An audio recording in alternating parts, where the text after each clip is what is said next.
সৃষ্টি করা। এতক্ষণ আমরা হলুদ সাংবাদিকতা কি সে সম্পর্কে জানলাম। এবার আমরা বাংলাদেশে হলুদ সাংবাদিকতার অবস্থা সম্পর্কে জানতে চেষ্টা করব। ভিডিওর এ পর্যায়ে অনুরোধ করব, আমাদের চ্যানেলে আপনি নতুন হলে চ্যানেলটি সাবস্ক্রাইব করে পাশে থাকা বেল আইকনটি ক্লিক করবেন। বাংলাদেশে হলুদ সাংবাদিকতার অবস্থা সম্পর্কে বুঝতে আমরা ফ্রাঙ্ক লুথার মটের হলুদ সাংবাদিকতার দেওয়া 5টি বৈশিষ্ট্যের সাথে বাংলাদেশের সংবাদগুলোর তুলনা করে দেখব।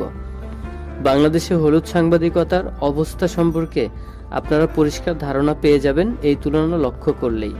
হলুদ সাংবাদিকতা সম্পর্কে ফ্রাঙ্ক লুথার মট যে 5টি বৈশিষ্ট্য দিয়েছেন তার মধ্যে প্রথম বৈশিষ্ট্য হচ্ছে সাধারণ ঘটনাকে কয়েকটি কলাম জুড়ে বড় আকারের ভয়ানক একটি বিজ্ঞাপন করা। বাংলাদেশের সাংবাদিকের অনেকেই এই বিষয়টি খুব ভালোভাবে চর্চা করেন। বাংলাদেশের যারা দর্শক অথবা পাঠক